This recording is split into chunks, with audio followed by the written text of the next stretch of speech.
एक टीचर जो होता है ना वो फेलियर से सीखता है, क्योंकि जब आप फेल होगे तभी आप समझ पाओगे कि सक्सेस की वैल्यू क्या होती है।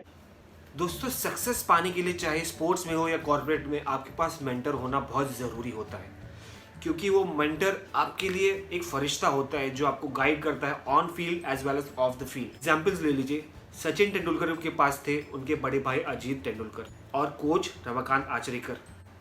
विराट कोहली के पास उनके कोच राजकुमार शर्मा। बैडमिंटन में आए तो पुलेला गोपीचंद काफ़ी प्लेयर्स के मेंटर और कोच रहे हैं, चाहे वो सिंधु हो या साइना। तो जानते हैं क्या होता है एक कोच और एक मेंटर का रोल एक सक्सेसफुल इंसान के पीछे। तो चलिए जानते हैं यशस्वी जायसवाल के एक कोच ज्वाला सिंह, जो खुद एक क्रिकेटर रह चुके हैं और काफ़ी स्ट्रगल देखे हैं, और वो आज यशस्वी जायसवाल इंडिया अंडर-19 स्टार के मेंटर कम कोच हैं।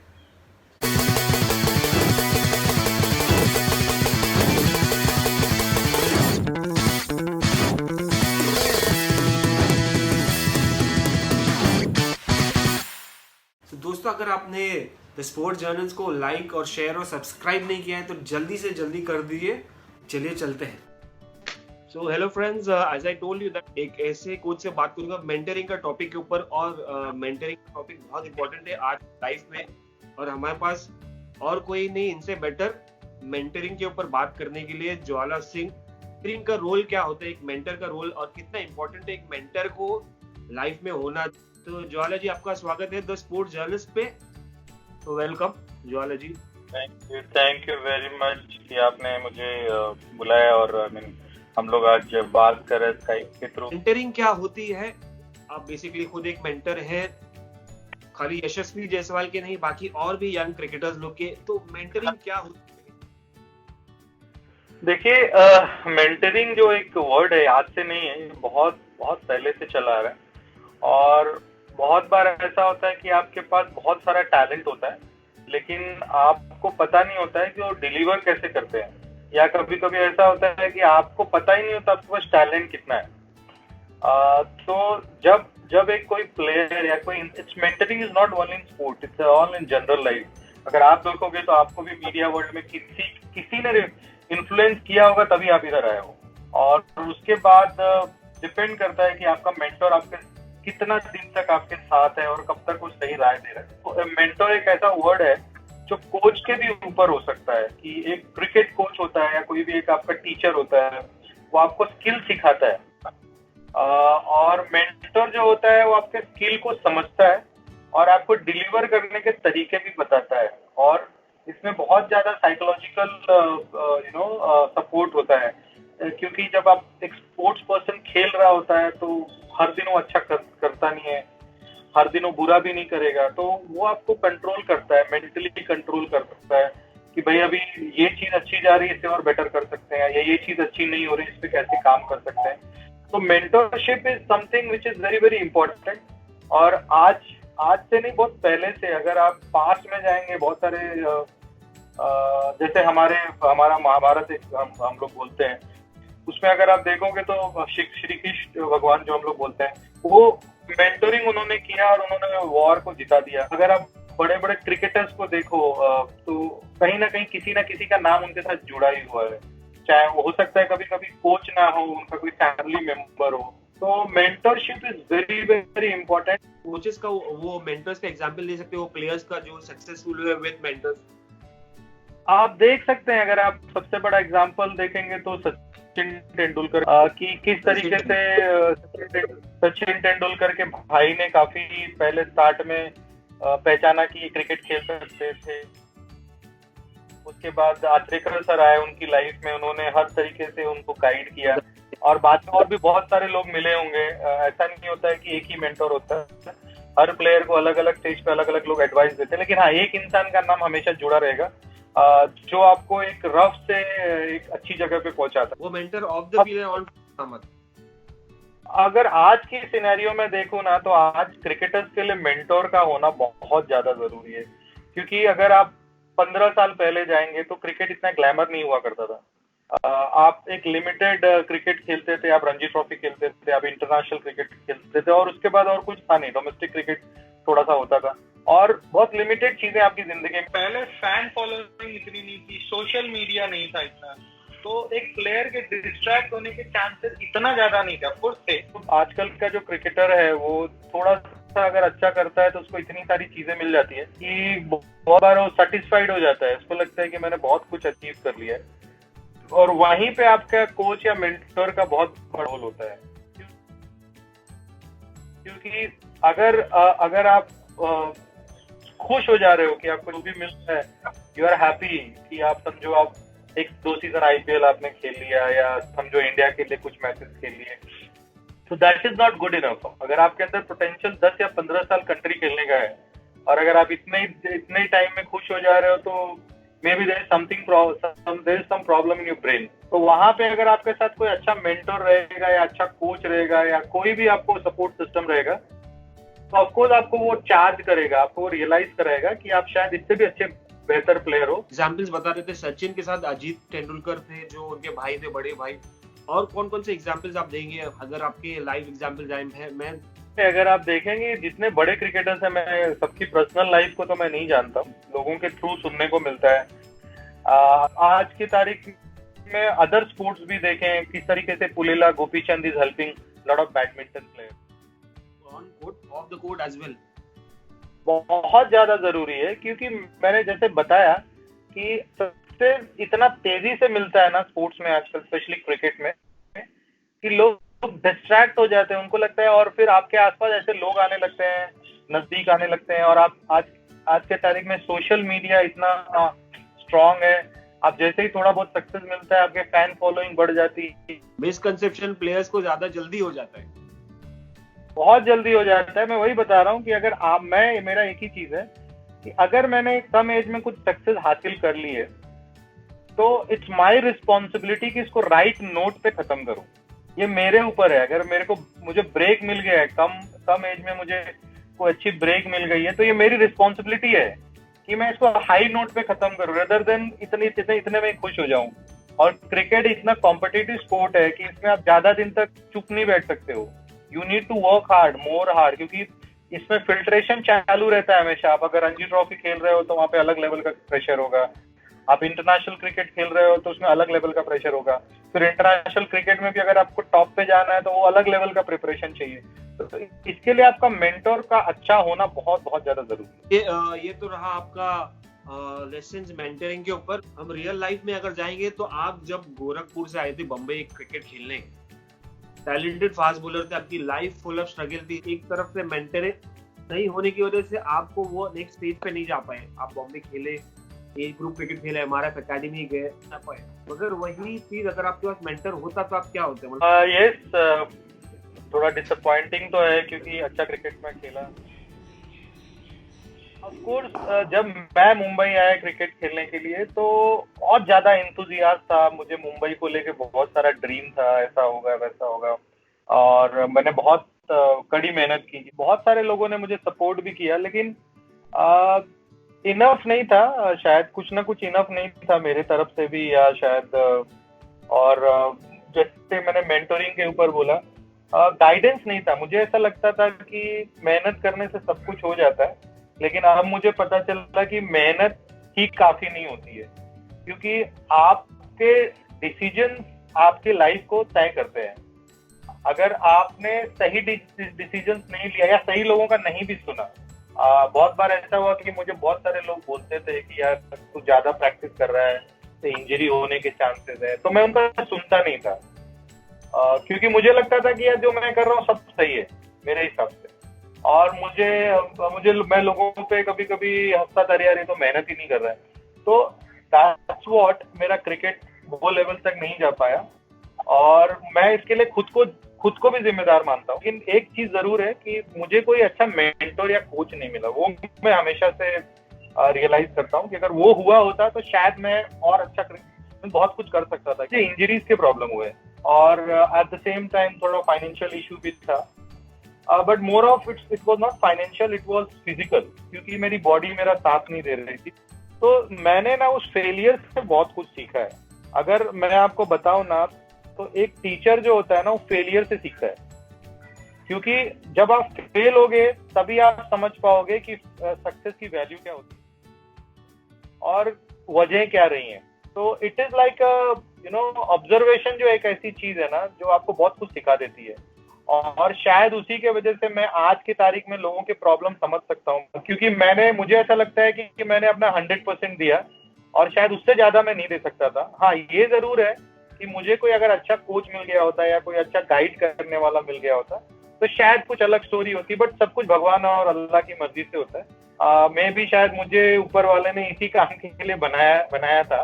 तो ब्रीफ में थोड़ा सा रिकैप करेंगे कि ज्वाला जब गोरखपुर से आते हैं तो क्या लेके आते हैं? 1995 में मुंबई आया था और एक ही था कि मुझे क्रिकेट खेलना है, और उस टाइम पे सचिन तेंदुलकर और विनोद कांबली का दौर चल रहा था, और ये था कि मैं किसी तरीके से आचरेकर सर के अंडर में कोचिंग लूं और मैं एक अच्छा क्रिकेटर बनूं। बस यही था कि मुंबई जाना है, क्रिकेटर बनना है। सचिन तेंदुलकर का मैं बहुत बड़ा फैन था और मुझे लगता था कि मुझे वैसे ही क्रिकेट खेलना है। और तब उस टाइम पे इंटरनेट का कोई दौर नहीं था, कुछ पता भी नहीं था कि कैसे मुंबई आना है, एड्रेस नहीं था, टेलीफोन नंबर्स नहीं थे, और बस मैं मुंबई आ गया ऐसे ही। मुझे कुछ पता ही नहीं था कि कहाँ पे जाना है, किससे मिलना है, और ऐसे घूमने लगा। एक मेरे रिलेटिव थे, उनके साथ मैं आ गया और एक 8x8 की खोली में रहने लगा मैं, और उसमें 8 लोग रहते थे। जब स्टार्ट में आया था तो भांडुप में 8x8 की खोली थी और वहाँ पे 7 या 8 लोग रहते थे, और बहुत बहुत स्ट्रगल था उस टाइम पे। उस टाइम पे बहुत बहुत ज्यादा स्ट्रगल था। मैं याद करता हूँ तो मुझे डर लगता है, क्योंकि वो पब्लिक टॉयलेट था, वहाँ पे लाइन लगा के हम लोग खड़े होते थे। फिर बाद में मेरा शारदाश्रम में एडमिशन हुआ, मैं अच्छा खेलने लगा, लेकिन क्रिकेट के बाहर के प्रॉब्लम्स वैसे के वैसे ही थे कि बहुत बहुत सारे इश्यूज थे। मैं शुरू में आया और यहाँ पे मेरे फादर ने एक जगह पे रहने का अरेंजमेंट करा दिया, लेकिन मेरे कुछ और फ्रेंड्स गोरखपुर से मेरे पीछे पड़ गए कि मुझे भी मुंबई आना है, तो उनको भी मैंने बुला लिया और वहां से मेरा एक अलग ही स्ट्रगल शुरू हो गया। हम सब रास्ते पे आ गए, मतलब हमारे पास रहने की जगह ही नहीं थी। एक जगह हम लोग रहते थे, उसने निकाल दिया, और हम लोग करीब 7 या 8 नाइट तक वीटी स्टेशन पे और नेशनल क्रिकेट क्लब के विकेट पे सोते थे रात को। उसके बाद ढूंढते ढूंढते फिर एक हम लोग को रूम मिला भाईंदर में। बहुत लंबी कहानी है, भाईंदर गए रहने के लिए। भाईंदर में भी ऐसा था कि रात को सोते थे तो हमारे मुंह पे चूहे दौड़ते थे, चूहे निकलते थे और वो खाते खाते हमारे सर पे आके दौड़ते थे। तो कभी आँख खुलती तो देखते थे इतने बड़े बड़े चूहे। तो बहुत स्ट्रगल था। फिर उसके बाद और भी बहुत जगह पे मैं रहा, और मुंबई में फर्स्ट 3 इयर्स में मैं 21 जगह पे रहा, 21 जगह पे रहा मैं। एक जगह रहा मैं जहाँ पे दरवाजा ही नहीं था, मेरा सारा सामान चोरी हो गया। और ये सारी चीजों ने भी क्रिकेट खराब करने में काफी रोल प्ले किया। ये चीजें मैं अपने क्रिकेट वाले दोस्तों से शेयर नहीं करता था, क्योंकि मुझे ऐसा लगता था कि इन लोगों को बताऊंगा तो शायद मेरा मजाक उड़ाएंगे। और फिर मुझे सिंपैथी नहीं चाहिए थी किसी से कि मुझे एक कंपनी मुझे हर महीने देती थी 2000, बट बाद में वो लोग ने भी स्कॉलरशिप मेरा ले लिया। और फिर जो उसके बाद जो स्ट्रगल चालू हुआ वो बहुत बुरा था। वो ऐसा था कि मुझे पता ही नहीं होता था कि मेरा लंच कहाँ पे होगा, डिनर कहाँ पे होगा। अच्छा, मगर ये बताइए तो फिर अगर आपके लाइफ में ज्वाला होते तो क्या होता? मेरे लाइफ में मैं वही तो हमेशा मिस करता था। जब मैं क्रिकेट खेल रहा था तो हमेशा ऐसे ही मैं ढूंढता था लोगों को कि कोई यार मेरी हेल्प कर दे। काफी लोगों से, 2-4 लोगों से मैंने शेयर किया, लेकिन क्रिकेटिंग सर्कल में नहीं शेयर किया। तो कुछ लोगों ने सिंपैथी दिया, लेकिन ऐसा कोई हेल्प जैसा किसी ने नहीं किया। छोटी छोटी चीजें बहुत मीन्स किसी ने किसी को बोल दिया तो उसने बोला अच्छा ठीक है, एक काम करो, मेरा जिम है उधर सो जाओ। कोई बड़ा स्पोर्ट्स पर्सन बनना है या कुछ अलग अचीव करना है तो यू नीड सम बेसिक्स। आपके पास अच्छा डाइट होना चाहिए, रेस्ट होना चाहिए, इंजरी मैनेजमेंट होना चाहिए। वो किसी ने नहीं किया। बस लोग 2-4 लोगों को मैंने बताया भी, तो उन्होंने सुना और बाद में कुछ ऐसा हेल्प किया जो किसी काम का नहीं था। तो यशस्वी को आपके अंडर लेना, एंटर करना, यही एक रीजन था कि मतलब यशस्वी एक टैलेंटेड क्रिकेटर है, बट उसको he needs that support, that psychological support more than anything else? देखिए, दुनिया में ना 2 तरह के लोग होते हैं। एक होता है जो सोचते हैं कि यार ये चीज मेरे साथ हो गई है तो मैं किसी और के साथ होने नहीं दूंगा, और एक ऐसी सोच होती है कि यार मेरे साथ ऐसा हुआ है तो मैं दूसरे के साथ ऐसा क्यों करूं। तो मैं हमेशा पहली वाली सोच में बिलीव करता हूँ कि दूसरों की जिंदगियां बदल सकते हो, यू कैन डू इट, अगर आपके अंदर सच में ईमानदारी है तो नॉट ओनली यशस्वी, मैंने बहुत सारे लड़कों को सपोर्ट किया, मैं बोलना नहीं चाह रहा हूँ ये, लेकिन जो भी कोई अच्छे बच्चे मुझे दिखते हैं तो मुझे हमेशा से एक चीज हमेशा फीलिंग आती है कि ये बच्चे क्या मांग रहे हैं, छोटे छोटे बच्चे, इनको क्या चाहिए। मैं क्रिकेटिंग फैकल्टी में भी देखता हूँ छोटे छोटे 12 साल 13 साल 14 साल के बच्चे बैट लेके, इतने बड़े बड़े किट्स लेके ग्राउंड पे जाते हैं और खेलते हैं, एंजॉय करते हैं। तो मैं उनको देख के मुझे बहुत मजा आता है। मैं सोचता हूँ ये बच्चे बाकी बच्चों से तो अलग है ना, कम से कम ये ग्राउंड पे आ रहे हैं, कुछ करना चाहते हैं अपनी जिंदगी में। तो जो भी आप सपोर्ट कर सकते हो, व्हाई डोंट वी सपोर्ट। यशस्वी जब मुझे मिला और जब मैंने उसकी स्टोरी 6-7 साल पहले जब मुझे उसने बताना शुरू किया तो बड़ा सिमिलर सा स्टोरी था, क्योंकि उसके साथ भी सेम वही सारी चीजें हो रही थी तो मेरे साथ हो रही थी। वो भी टेंट में रह रहा था, उसको भी कोई गाइड करने वाला नहीं था, वो भी स्ट्रगल कर रहा था हर तरीके से, उसको भी इंजरीज हो रहे थे बार बार। उसकी नी भी जब मुझे मिला था तो उसके घुटने की इंजरी थी जो बहुत बुरी तरीके से बहुत खराब हो सकती थी। और वो जब घुटने में दर्द होता था तो बोलता था कि जब मैं किसी से पूछता था तो लोग बोलते थे मेरा घुटना खराब है, थोड़ा रनिंग कर। अगर थोड़ा और रनिंग किया होता, एक 6 महीना और, तो घुटना खत्म हो गया होता। तो वो जो स्टोरी उसकी और मेरी थी बहुत सिमिलर सी स्टोरी थी, और मुझे लगा कि यार ये लड़के के अंदर भी टैलेंट है और इसको बैक करना चाहिए। मुझे ये नहीं पता था कि वो क्या करेगा, वो खेलेगा कि नहीं खेलेगा। वो क्या मोमेंट था, आपने वो कौन से दिन यशस्वी को जाके देखा कि और स्पॉट किया यार ये बंदे में टैलेंट तो है बट इसको मैं नर्चर करूंगा, मेंटर करूंगा, मैं इसको गाइड करूंगा on field end of the field? और मैंने उसको देखा था कुछ दिसंबर 2013 वगैरह चल रहा था और वो नेट में खेल रहा था, बैटिंग कर रहा था, और मैं ऐसे ही उस नेट की तरफ चला गया 2-4 लोगों से मिलने के लिए। तो फिर वो विकेट थोड़ा सा खराब था, वो तो एक लड़का था बैटिंग कर रहा था जो खेल रहा था, और बार बार बोल रहा था कि माली लोग अच्छा विकेट नहीं बनाते हैं, हम लोग कितनी दूर से प्रैक्टिस करने आते हैं। तो मैं सुन रहा था और उसके जस्ट बाद यशस्वी को निकल आया, फ्रस्ट्रेट होकर ना नेट से निकल आया। फिर यशस्वी गया बैटिंग करने के लिए और बड़ा अच्छा खेलने लगा। छोटा सा, एकदम छोटा सा ही लड़का था। तो मैंने बोला देख यार, थोड़ी देर पहले वो कैसा खेल रहा था और ये कैसे खेल रहा है। और फिर मैं हमेशा एक लाइन मैं बोला बैट्समैन के ऊपर है कि बॉलर और विकेट को कैसा दिखाता है। It is up to the batsman कि बॉलर और विकेट कैसा प्ले करेगा। आई मीन अगर आप अच्छे प्लेयर हो तो आप अच्छे बॉलर और अच्छे विकेट, खराब विकेट पे भी आप अच्छी बैटिंग कर सकते हो। जितेंद्र यादव करके, मुन्ना बोलते हैं उसको, तो बोला कि अरे वाला भाई लड़के का बहुत वांदा चल रहा है और आप उसके कुछ हेल्प कर दो। और मैं बोला क्या चाहिए इसको, किट विट चाहिए क्या या कुछ सामान वामान चाहिए तो मैं दे देता हूँ। तो बोला कि इसका बहुत वांदा है। ऐसे बात ही चल रहा था तब तक ये नेट से बाहर आया और मैंने उसको बोला, इसने हेलमेट निकाला, तो एकदम छोटा सा लड़का था। तो मैंने बोला बेटा क्या नाम है तुम्हारा? तो बोला सर यशस्वी जायसवाल। बोला कहाँ रहते हो? तो बोला सर कहीं भी रहता हूँ, अभी तो ये टेंट में रहता हूँ। बोला टेंट में क्यों रहता है, तेरे माँ बाप किधर है? तो बोला नहीं वो इधर नहीं रहते, वो गाँव में है और मैं इधर रहता हूँ मुस्लिम यूनाइटेड के टेंट। तो मुझे बड़ा अजीब सा लगा। बोला कहाँ खेलता है? तो बताया कि मैं अभी अंजुमन इस्लाम के लिए तभी खेला था, अंजुमन इस्लाम से खेलता हूँ। मतलब कुछ खेला, मैचेस खेला? तो बोला हाँ सर हैरिशल खेला था। और मैंने क्या किया? तो बोला 200 किया था और 8 विकेट लिया था। तो मुझे थोड़ा सा हंसने जैसा आ गया अंदर से। तो बोला लड़के इम्प्रेस करने के लिए कुछ भी परफॉर्मेंस बताते हैं। तो बोला अच्छा पेपर में आया था क्या? तो बोला हाँ आया था। तो बोला लेके आना और मेरे घर पे आना, मैं बात करूंगा उसको। तो मैंने बोला कि तू इतना परफॉर्म किया था तो सिलेक्ट क्यों नहीं हो रहा है कहीं पे? तो बोला सर यहाँ पे मेरा कुछ हो नहीं रहा है और अभी तो मेरा मन ही नहीं लग रहा है, मैं भी सोच रहा हूँ गाँव चले जाऊँ, मेरा रन नहीं हो रहा है, मैं भी आउट हो जाता हूँ, मेरा दिमाग काम नहीं कर रहा है, हर कोई बोलता है यहाँ से चले जाए, कुछ नहीं होगा तेरा। तो मुझे बड़ा अजीब सा लगा। बोला ऐसा तो नहीं होता है। बट जो स्टोरीज बता रहा था ना, मुझे सेम सिमिलर मेरे जैसा ही लग रहा था।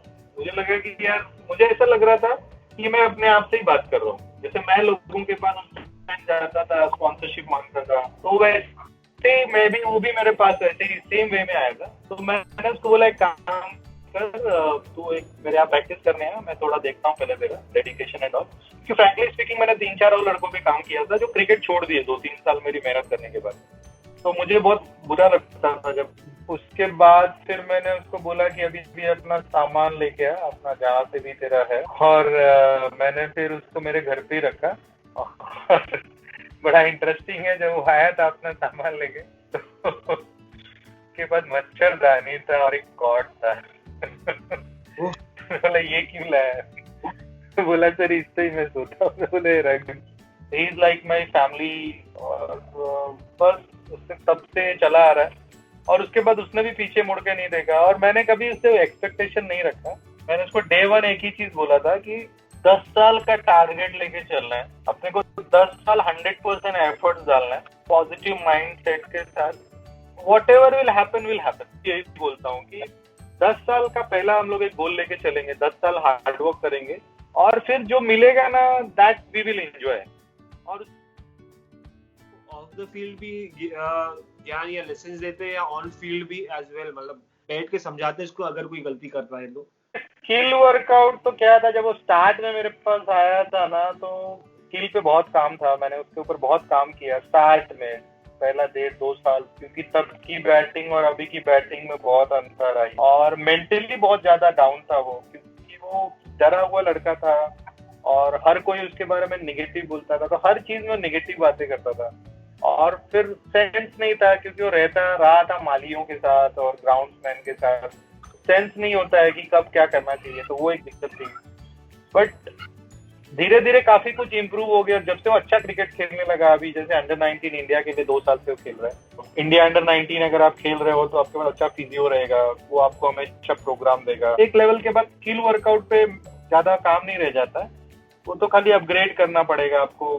वो ग्राउंड पे जाओगे, मैचेस खेलोगे, अच्छे अच्छे क्रिकेटर्स के साथ आप टाइम स्पेंड करोगे, तो आप देख के भी बहुत कुछ सीख सकते हो। अभी जो मेरा काम है, जो मैं उसके ऊपर काम कर रहा हूँ, मैं उसको लीडरशिप क्वालिटी सिखा रहा हूँ। अभी तक वो इंडिविजुअल प्लेयर करके सक्सेसफुल हुआ है, but I will look forward कि वो आगे जाके एज अ लीडर भी अच्छा परफॉर्म करेगा। मे बी आगे अगर उसको कहीं कोई कप्तानी मिलती है तो उसमें अच्छा करे। लीडरशिप क्वालिटीज में क्या सिखा रहे हैं आप, ये बताइए। कि अगर लीडरशिप क्वालिटी में अगर आप देखेंगे तो सबसे पहला जो आपको स्किल होना चाहिए कि आप ना डिसीजन लेने की एबिलिटी रखो। आप कोई भी डिसीजन लो, उसको बैक करो, और you should take the initiatives. आपको पहला स्टेप लगाना है। लीडरशिप क्वालिटी में पहला होता है कि आप रिस्क ले रहे हो। उसके बाद अगर आप वो चीजें ठीक तरीके से आप कर रहे हो तो लोग आपको अपने आप फॉलो करेंगे, क्योंकि लीडर जो होता है वो डिसीजन मेकर होना चाहिए।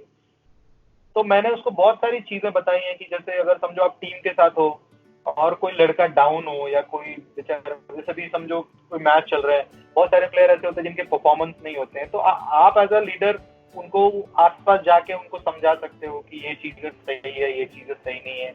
अगर आप मैच खेल रहे हो, अगर आपको लगता है कि कैप्टन को कुछ इनपुट्स की जरूरत है, तो आप जाके कैप्टन को बोलो कि यार मुझे लगता है ये चीज कर सकते हैं, व्हाट डू यू थिंक। तो कोई एग्जांपल फनी वे में बोलता हूँ, मैंने उसको बोला है कि अभी अगर तू ग्रुप में जाता है और तुम लोग घूमने जाते हो तो बिल भर दिया सबका। बिल भर जो the true leader who pays the bill. True leader is someone who pays the bill. Captaincy. Are you agree with me? आप मेरे से एग्री कर रहे हो? मैंने उसको बोला है कि हमेशा जब कभी ग्रुप तो कोशिश करो कि आप किसी से लो मत, आप देने की कोशिश करो। मैं इट्स नॉट अबाउट मनी और एनीथिंग, इट्स अबाउट जब आप ग्रुप में बैठते हो ना और आप जब मैक्सिमम कंट्रीब्यूशन देते हो तो लोग आपकी तरफ देखने लगते हैं, और अगर आप चुपचाप निकल जाते हो तो लोग वो भी नोटिस करते हैं। लीडरशिप क्वालिटी का सबसे बड़ा रूल यही है ना कि आप चुप मत बैठो, आप you should be active in any how.